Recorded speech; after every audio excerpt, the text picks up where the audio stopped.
Hello दोस्तों, स्वागत है आपका खुशी वॉइस चैनल में। दोस्तों, आप ये कहानी कहाँ से सुन रहे हैं कमेंट करके जरूर बताइएगा।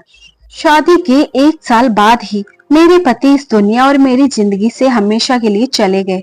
सास ने मेरी शादी अपने नाती से करवा दी, जो अभी सिर्फ 14 साल का था।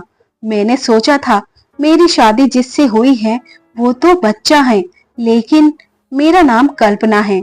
मैं बहुत ज्यादा खूबसूरत थी। मेरी जिंदगी में सब कुछ ठीक था। मुझे ऐसा लगता था जिंदगी में फिर कभी कुछ पूरा नहीं होगा, क्योंकि मैंने कभी कुछ पूरा नहीं किया था। लेकिन वही होता है जो किस्मत में लिखा होता है। जब मैं छोटी थी तो मेरी माँ एक आदमी के साथ मुझे और मेरे पापा को छोड़कर भाग गई थी। मेरे पापा घर में ज्यादा ध्यान नहीं देते थे और वह भी एक औरत को शादी करके घर ले आए थे। जब मैं 18 साल की हो गई तो मैं घर के सारे काम करती थी, बच्चों को ट्यूशन भी पढ़ाती थी। इसीलिए मुझे सब कहते थे कि तुम्हारे पापा कभी भी तुम्हारी शादी नहीं करेंगे। एक तो उनको नौकरानी मिली हुई है, ऊपर से 15,000 तुम कमा लाते हो। पापा जो कह देते वही होता। शायद यही वजह थी कि बात बदल गई थी। मैं 10 से 15,000 तक आराम से कमा लेती थी, जो कि सौतेली माँ मुझसे ले लिया करती थी। लेकिन फिर भी एक दिन मुझे मेरी सौतेली माँ ने बताया कि तुम्हारे लिए रिश्ता देख लिया है। तो मैं हैरान रह गई। मुझे लगा मजाक कर रही है, लेकिन उन्होंने यह नहीं कहा था कि तुम्हारे लिए रिश्ता देखने वाले आ रहे हैं। उन्होंने कहा कि तुम्हारे लिए रिश्ता देख लिया है, बात भी पक्की कर दी है। तुम शादी की तैयारी कर लो, 1 महीने में तुम्हारी शादी हो जाएगी। मैं हैरान थी, लेकिन अंदर से खुश भी हुई, क्योंकि मेरी जिंदगी का एक नया मोड़ आने वाला था। मैंने तो अपने दिल से यह बात निकाल दी थी कि मेरी शादी होगी, क्योंकि मुझे लगता था मेरी सौतेली माँ कभी मेरी शादी नहीं करवाएगी। लेकिन अब यह सब कुछ हो रहा था, इसलिए मैं बहुत ज्यादा खुश थी। खुशी खुशी शादी की तैयारी में लग गई थी। शादी की रात भी बहुत कुछ अजीब हुआ। मैंने अपने पति को देखा ही नहीं था। हम लोगों को साथ बैठाया गया था, लेकिन मैं नीचे देख रही थी। इतनी हिम्मत कहाँ होती है दुल्हन में कि सर उठा ले और गर्दन घुमाकर अपने पति को 2 पल देख ले। मैंने भी नहीं देखा था। उसके बाद जब कमरे में बैठी थी तभी अपने पति को देखा तो पता चला कि वह बहुत अच्छा इंसान है। उसने पहले ही दिन मेरा बहुत सम्मान किया। उसके घर में सिर्फ उसकी माँ थी और एक बहन थी, और बहन का 14 साल का एक बेटा था। उसने मुझे बताया कि मेरी बहन का बेटा मेरे बच्चों की तरह है, पर मेरा बहुत लगाव है। वैसे तो उसकी उम्र सिर्फ 14 साल है, लेकिन मेरे लिए तो वह इससे भी ज्यादा छोटा है, क्योंकि उसने मुझे कहा कि वह 2 साल का था तो उसके पापा इस दुनिया से चले गए थे और वह कुछ जानता ही नहीं था। इसीलिए उसके पापा की जगह मैंने ले ली और रोज रात को मैं उसे अपने सीने पर सुलाता हूँ। तब से वह मेरे लिए ऐसा ही है जैसा मेरा अपना बच्चा है। मेरी ननद के बेटे का नाम शिव था। मेरे पति ने कहा तुम हमेशा उसका ख्याल रखना। मैंने कहा ठीक है, आप चिंता ना करें, वह मेरे लिए भी छोटे भाई की तरह ही है। शादी की रात अच्छी गुजर गई। ऐसा लगता था जिंदगी भी अच्छी गुजर जाएगी।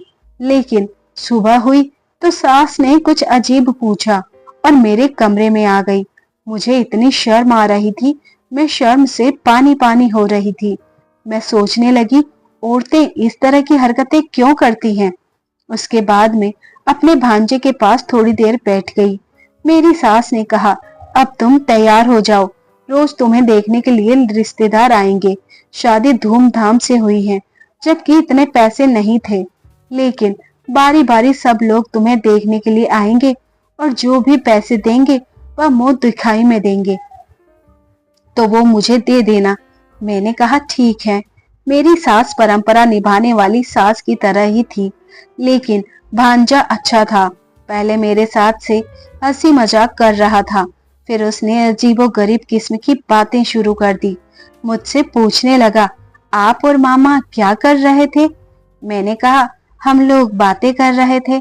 उसने कहा नहीं, आप लोग जल्दी सो गए थे, आपके कमरे की लाइट ऑफ हो गई थी। मैंने देखा था। मैं हैरान रह गई।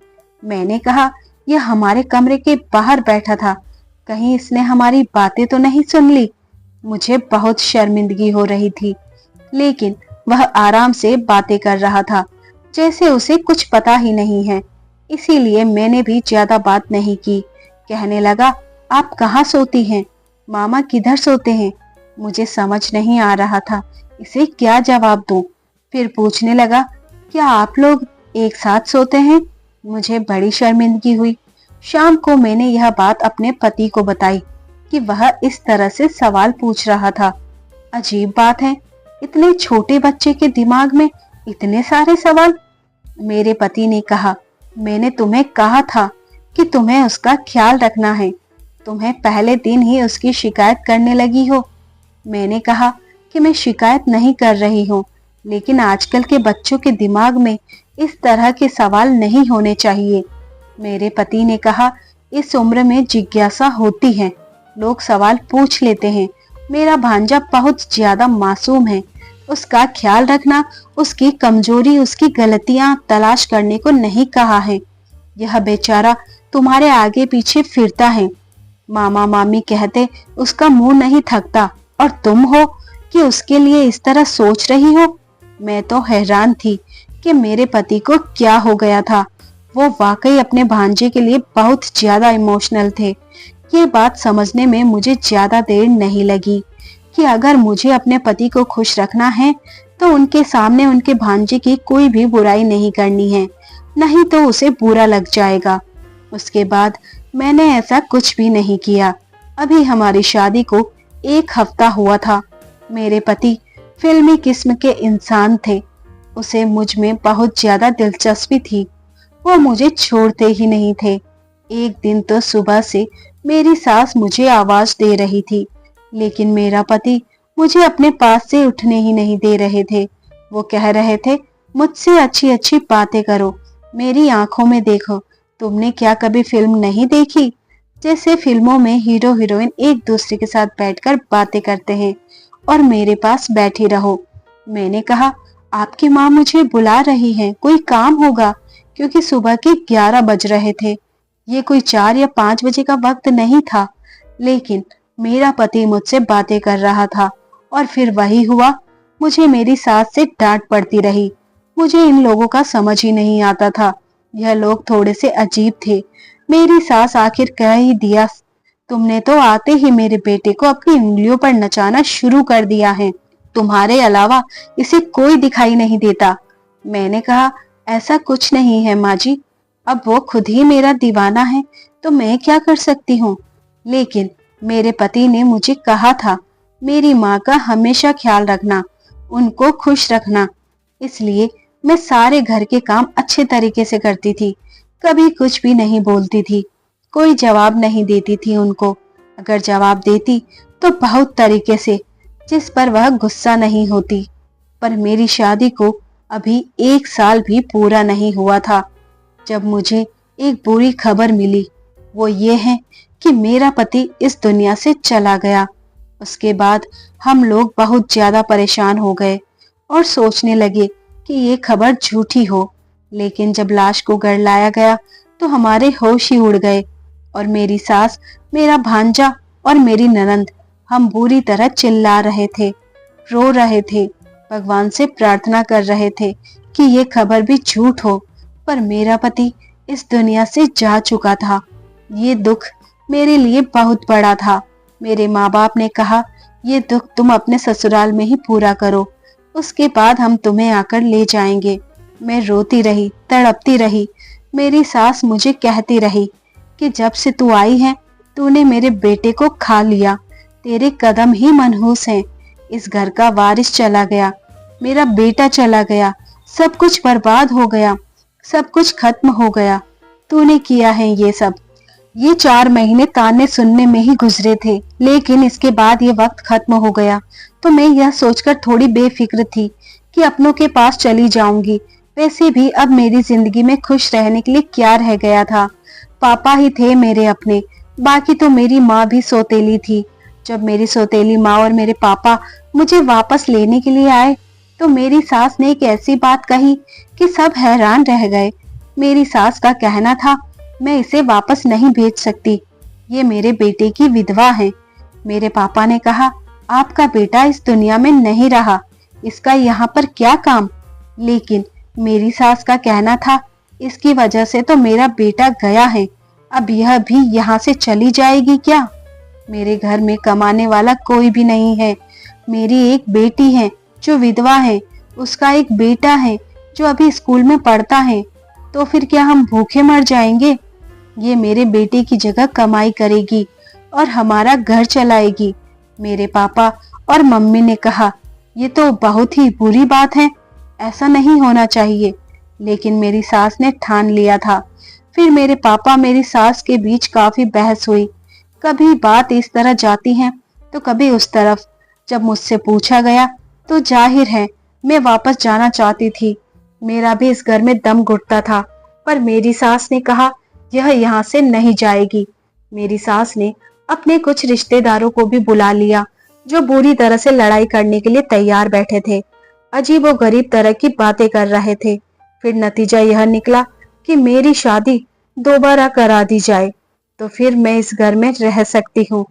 लेकिन इस घर में एक ही मर्द था, उसके साथ मेरी शादी कराने की बातें होने लगी।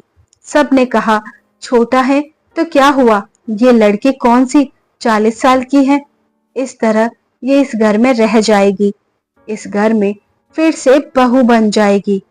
मैं ये सब कुछ नहीं चाहती थी, लेकिन मेरी सास ने मेरे पापा को मना लिया।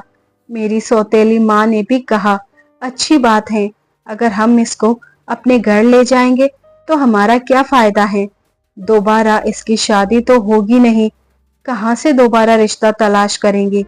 एक विधवा के लिए रिश्ता कैसे मिलेगा, आजकल तो कुंवारी लड़कियों का रिश्ता नहीं मिलता, इसलिए इसको यहीं रहने दें।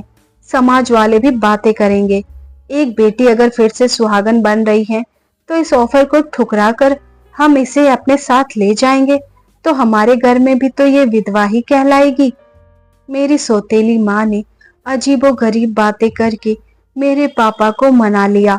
वो मुझे वहीं पर छोड़कर चले गए। कुछ दिन बाद मेरी शादी मेरे भांजे के साथ करवा दी गई, जिसको मेरा पति अपना बेटा कहता था और जिसको मैं बच्चा ही समझती थी। इतना तो मैं अपने पति की मौत पर भी ना रोई थी जितना इस बात पर रोई, चीखी चिल्लाई, लेकिन किसी ने मेरी बात ना सुनी। मेरी शादी करवा दी गई। मेरी शादी के वक्त मेरी सास ने मेरा सर जबरदस्ती पकड़कर मुझसे हाँ करवाया था। उसके बाद मैंने जिद कर ली कि मुझे अपने भांजे के साथ कमरे में नहीं जाना, लेकिन मेरी सास और ननंद पीछे पड़ी थी। उसने कहा, आज सुहाग की रात है, आज तू कमरे में नहीं गई तो फिर से कुछ हो जाएगा, और क्या तुम मेरे दूसरे नाती को भी मारना चाहती हो। लेकिन मैं नहीं गई। अगले दिन मेरी सास ने मुझसे कहा, मुझे नौकरी करनी होगी। उसने मोहल्ले से ढेर सारे बच्चे इकट्ठे कर लिए।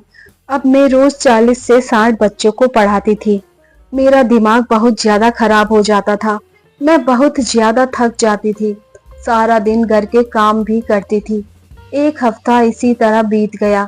मैं अपने भांजे के कमरे में जाने से घबराती थी, नहीं जाना चाहती थी। मुझे लगा वो बच्चा है, मेरा उसके साथ रिश्ता करवा दिया, बस वो अपने कमरे में रहे और मैं अपने कमरे में। उसके कमरे में जाकर क्या ही करना था। मेरी सास मेरे पीछे पड़ी थी। कुछ दिन तो इस तरह बीत गए।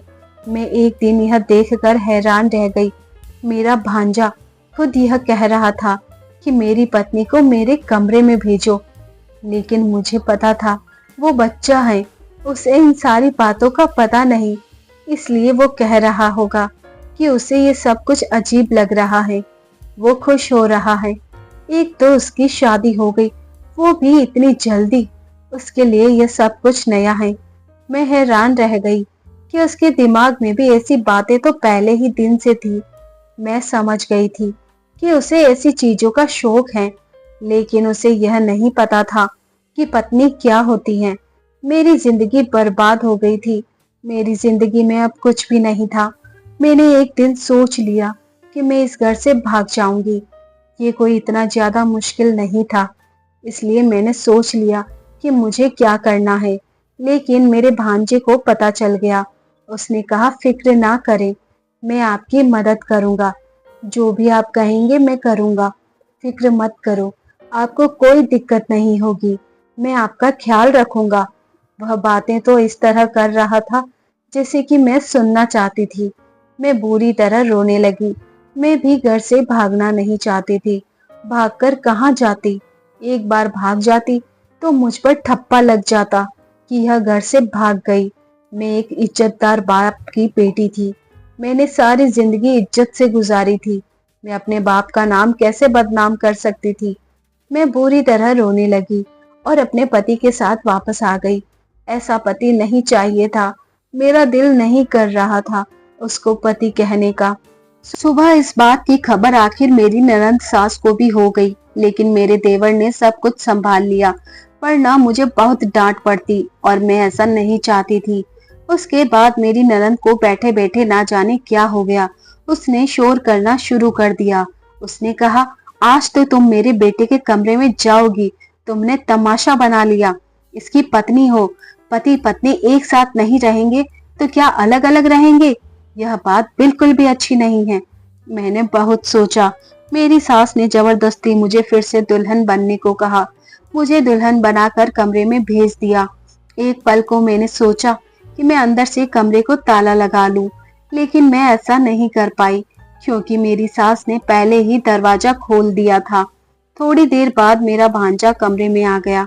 मैंने कहा, ये तो बच्चा है, इसे डरा धमका कर सुला दूंगी, मुझे परेशान होने की जरूरत ही क्या है। मेरी सास भी खुश और मैं भी खुश।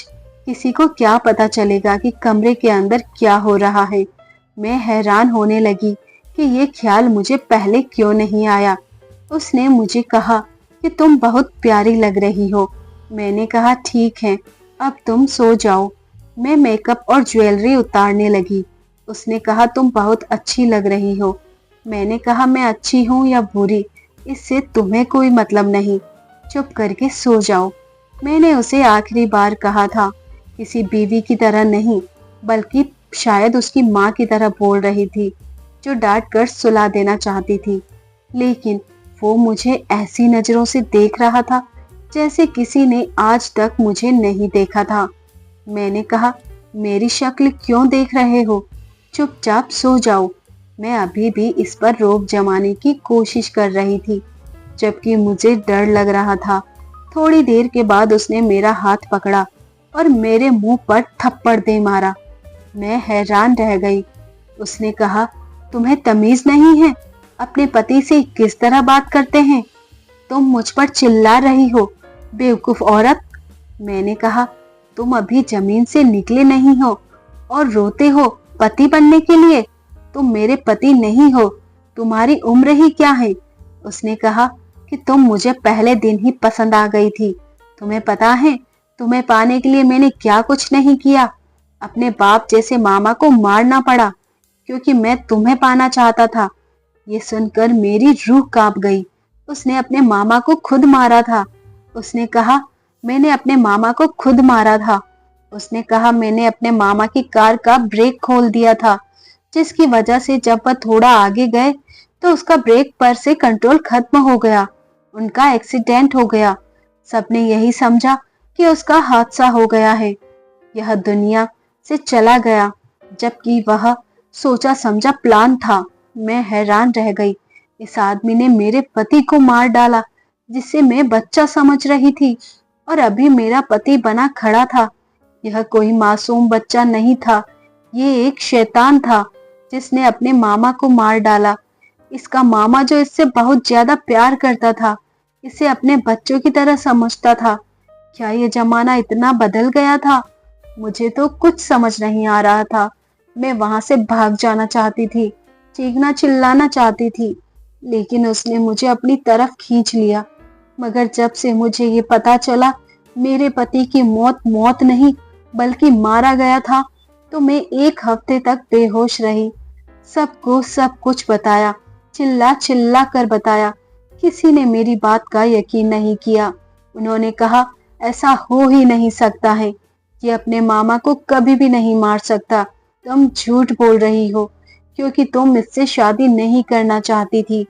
मेरे पास एक ही रास्ता था, मैं खुदकुशी कर लेती, लेकिन मुझे किसी ने मरने भी नहीं दिया।